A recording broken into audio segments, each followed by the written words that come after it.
തിരക്കിൻ്റെ ഇടയ്ക്ക് ഓടിപ്പോയൊരു ബിരിയാണി ഉണ്ടാക്കിയാലോ. ആദ്യം തന്നെ ഒരു നോൺ സ്റ്റിക്ക് പാനിലോട്ട് നമുക്ക് ഗീയും ഓയിലും ഒഴിക്കാം. എന്നിട്ട് അതിലോട്ട് കുറച്ച് ഒണിയൻ ഇട്ട് അത് നല്ലപോലെ ഫ്രൈ ചെയ്തെടുക്കാം. ഇത് ലാസ്റ്റ് ബിരിയാണിയിൽ ഇടാൻ വേണ്ടിയിട്ടാണ്. ഫ്രൈ ചെയ്ത് മാറ്റുമ്പോഴത്തേക്കും അടുത്തൊരു പാത്രത്തിൽ കുറച്ച് ഗീ ഒഴിച്ച് സ്പൈസസ് ഇട്ടിട്ട് അതിൽ നമുക്ക് അരി ഇടാം. ഞാനിവിടെ ഇന്ത്യ ഗേറ്റിൻ്റെ ക്ലാസിക് അരിയാണ് എടുത്തേക്കണം. അത് നല്ലപോലെ ഒന്ന് റോസ്റ്റ് ചെയ്യുമ്പോഴത്തേക്ക് അപ്പുറത്തെ സ്റ്റൗവിൽ ഒണിയൻ, ഇഞ്ചി വെളുത്തുള്ളി പേസ്റ്റ്, പിന്നെ നമ്മളുടെ പച്ചമുളക് പേസ്റ്റ്, തക്കാളി ഇതൊക്കെ സോർട്ട് ചെയ്തിട്ട് പൊടികളായ മല്ലിപ്പൊടിയും മുളക് പൊടിയും മഞ്ഞൾപ്പൊടി ഇതൊക്കെ ഇട്ട് റോസ്റ്റ് ചെയ്തെടുക്കാം. ഇനി നമുക്ക് ചിക്കനും ഇട്ട് കൊടുത്ത് കുറച്ച് സമയം അടച്ച് വെച്ച് നല്ലപോലെ വേവിക്കാം. ഇതൊരു സിമ്പിൾ ബിരിയാണിയാണ്, പ്രത്യേകിച്ച് കാര്യമൊന്നുമില്ല, പെട്ടെന്ന് നമുക്ക് വീട്ടിൽ ഉണ്ടാക്കിയെടുക്കാൻ പറ്റുന്ന ഒരു ബിരിയാണിയാണ്. അപ്പോൾ അതേ ഒരു സ്റ്റൗവിൽ ചിക്കൻ ആവുന്നുണ്ട്, ഒരു സ്റ്റൗവിൽ അരി ഇട്ടിട്ടുണ്ട്.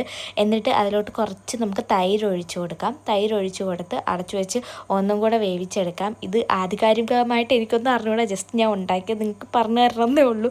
അതിനുശേഷം മല്ലിയില പുതിനയില വിതറി കൊടുത്തിട്ട് നമുക്ക് ദം ഇടേണ്ട പരിപാടിയിലോട്ട് കിടക്കാം. പ്രത്യേകിച്ചൊന്നുമില്ല, ഇതിൻ്റെ മുകളിൽ തന്നെ നമുക്ക് അരി ഇട്ടിട്ട് ദം ഇടാം. ലെയർ ഇടാനുള്ള സമയമൊന്നും ഇല്ലടാ. പിന്നെ നമ്മൾ ആ ഫ്രൈ ചെയ്ത് വെച്ച ഒണിയൻ, ഗീ, മല്ലി പുതിന ഇതൊക്കെ ഇട്ട് കൊടുത്തിട്ട് ദം ഇടാം. അപ്പോഴേക്കും കുറച്ച് വർക്ക് വന്നിട്ട് ലോഗിൻ ചെയ്യാൻ സമയം ഞാൻ വർക്ക് ചെയ്യാനായിട്ട് തുടങ്ങി. അതിനുശേഷം നല്ല ബിരിയാണിയൊക്കെ കഴിച്ച് പിന്നെ ഇരുന്ന് പണിയെടുത്ത്. അപ്പോൾ അത്രേ ഉള്ളൂ.